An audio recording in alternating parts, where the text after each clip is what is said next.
के गोरी मोल जरूर याद कर लेबे।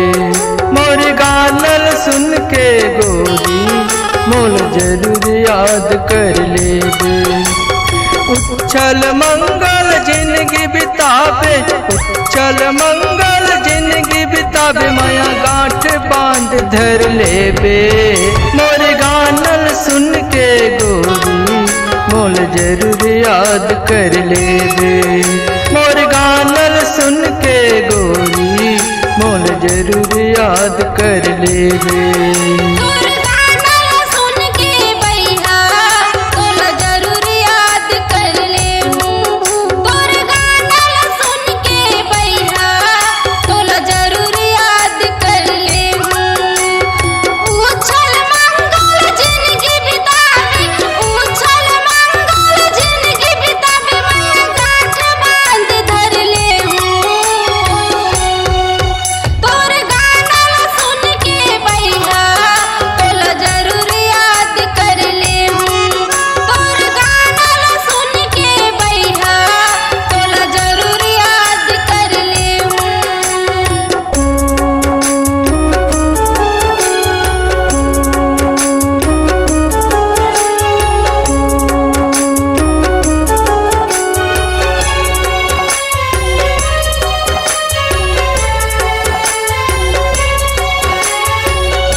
बड़ दिन माते मई के आए, कैसे हंस मुस्काए।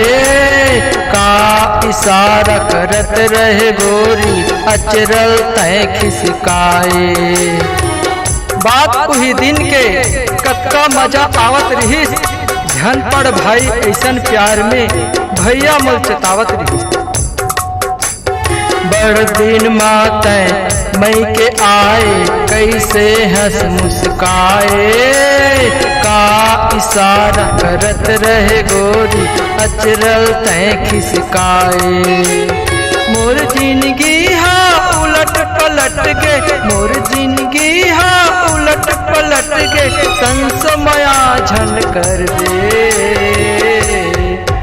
मोर गानल सुन के गोरी मोल जरूर याद कर लेबे। मोर गानल सुन के गोरी मोल जरूर याद कर लेबे।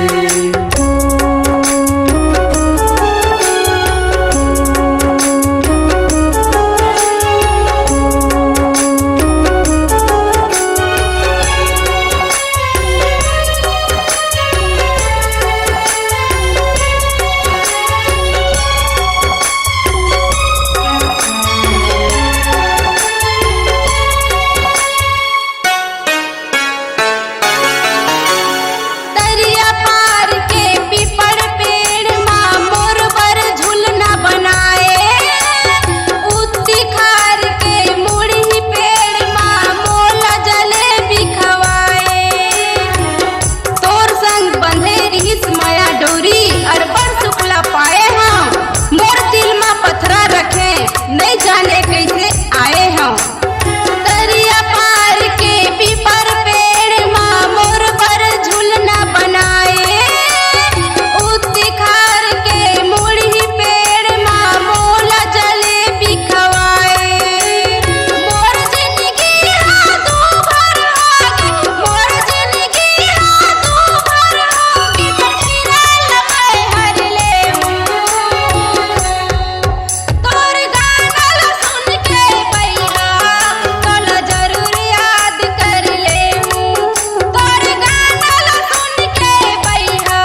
राहेर तिउरक बटकर मोर खेत मतैं खाए, हरियर मिर्चा तिउरक भाजी खाके तैं सुसुआए।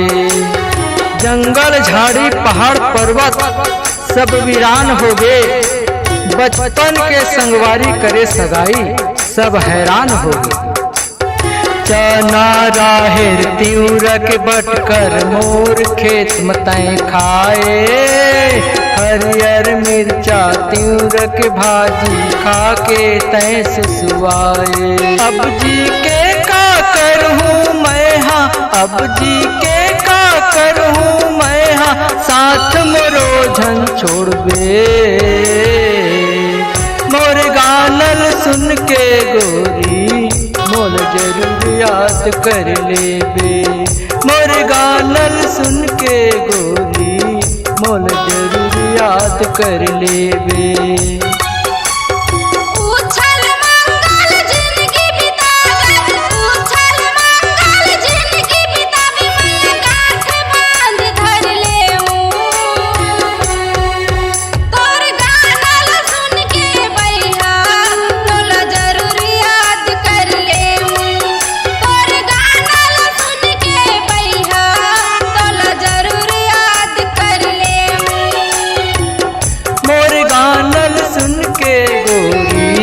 मोल जरूर याद कर लेबे। जरूर याद कर ले, मोल जरूर याद कर लेबे। मोल जरूर याद कर लेबे। केकेटी रिकॉर्डिंग स्टूडियो, शेरकापुर, बलौदा बाजार। ऑडियो वीडियो व प्रचार प्रसार रिकॉर्डिंग हेतु संपर्क करें। मोबाइल नंबर 8435820150 यानी 8435820150। छत्तीसगढ़ी वीडियो देखने के लिए हमारे चैनल को लाइक व सब्सक्राइब करें ताकि हमारे वीडियो पहुंचे आपके पास सबसे पहले। बेल आइकन को क्लिक करना ना भूलें।